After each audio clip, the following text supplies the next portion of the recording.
السلام علیکم ورحمۃ اللہ وبرکاتہ۔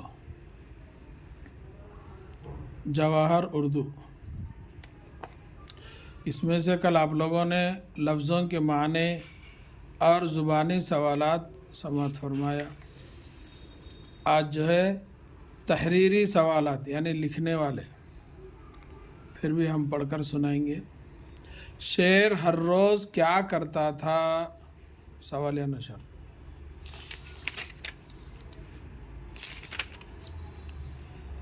وہ ہر روز ہرنوں، خرگوشوں اور دوسرے جانوروں کا شکار کرتا تھا۔ دوسرا سوال، جنگل کے تمام جانوروں نے مل کر شیر سے کیا کہانی سنائی؟ کہانی، نون یا زیر نی، سنائی۔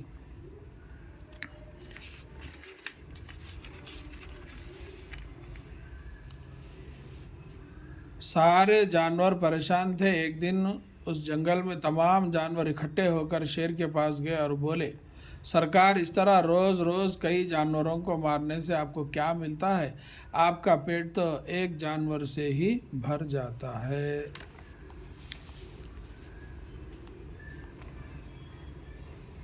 خرگوش نے شیر سے کیا جھوٹی کہانی سنائی؟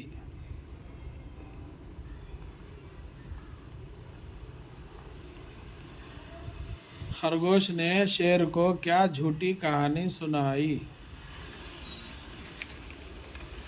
کنویں والی جھوٹی کہانی سنائی۔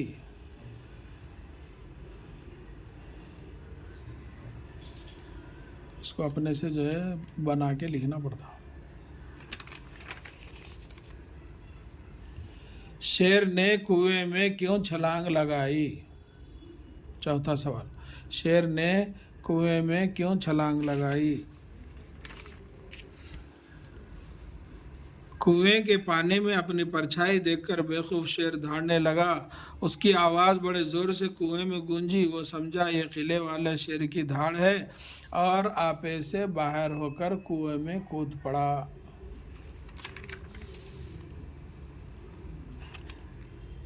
پانچواں سوال، اس کہانی سے کیا سبق ملتا ہے؟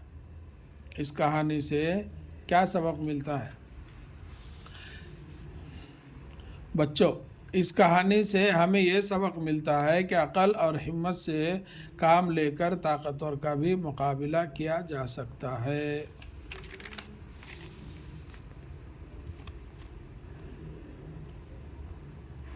جملوں میں استعمال کیجیے۔ آپے سے باہر ہونا، یہ جو ہے جملہ بنانا پورا، تو یہاں ہے دیکھو، شیر کی دھاڑ ہے اور آپے سے باہر ہو کر کنویں میں کود پڑا، یعنی شیر جو ہے آپے سے باہر ہو کر کنویں میں کود پڑا۔ دوسرا، دھاڑنا، یہاں ہے دیکھو، کنویں کے پانی میں اپنی پرچھائی دیکھ کر بیوقوف شیر دھاڑنے لگا۔ یہ یہاں سے یہاں تک۔ دل ہی دل میں، لیکن دل ہی دل میں شیر کو مارنے کی ترکیب سوچ رہا تھا۔ السلام علیکم ورحمۃ اللہ وبرکاتہ۔